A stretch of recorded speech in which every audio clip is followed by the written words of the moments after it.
It's D-Day at the Ellis Park Stadium, where the Springboks take on the All Blacks, of course, in the second test match following that 26 points to 10 victory at the Mbombela Stadium last weekend. Well, we're joined by no other than a former Springbok himself. Thando Manana joins us right now live from the Ellis Park Stadium. Thando, what can one say? The atmosphere is buzzing. We can see the fans streaming in behind you. You a rugby man, in and out. This weekend, or today, in a couple of hours, it's going to be a big one. Yeah, look, I think what's important is that you're at the mecca of rugby, and that's Ellis Park for you.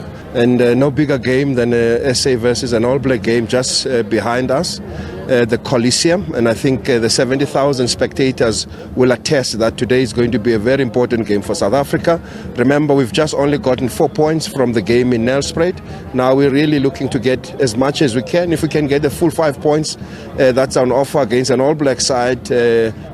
Not even a weekend, but I think an undercooked All Black side that has made so many changes week in, week out. I think we really stand a good chance. But also I think what's important is preparing for Australia. It's never easy for us to go and win Australia. I think the records and the scores of the past games tell us that we haven't done well against Australia. So we need to make sure that at least we get a 5-pointer, and I think we'll do well. It's going to be a close one, I have to say.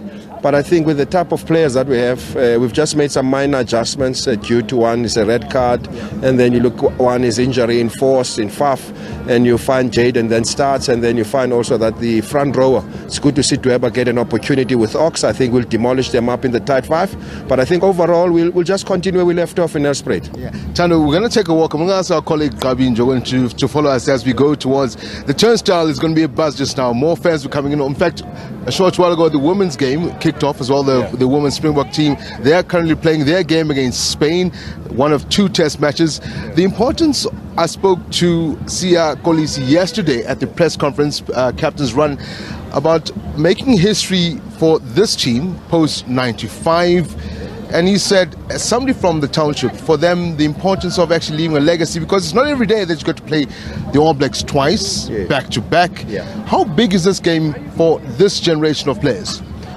Yes, as if you look who's the captain currently, is the World Cup winning Springbok captain, Sia himself. I mean, you look at the women you speak about. Cindy Soboy is also another Eastern Cape woman that plies a trade in the Western Cape, also just doing as a curtain raiser. So I think history, books are going to be rewritten again of what transpired today, before and also on the main game. But if you look overall, the game has changed.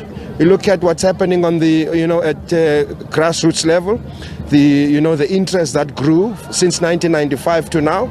I think every boy in the township, they see themselves as the next Lucanio M, Mapimpis, Cheslin Colby. And also, I think what's important, in the week I said one thing. It was more or less the first time I could walk into a Springbok hotel and hear all different languages. When last have you heard that? That if you walk in a Springbok change room, you hear Afrikaans, you hear Xhosa, you hear Sesotho, you hear English, you just hear any language, but yet it's still one team. And that for me is what's important. Well, I guess as you heard Thando say, that's what is important. History beckons for this Springbok team against this All Black team. The last time the Springboks beat the All Blacks here in South Africa was 2014. They were looking to repeat that, and we know that the biggest scoreline, or the winning margin in it, was 17-0. That was way back in 1928. 26-10 was the scoreline last weekend. Can they go better? Let's wait and see.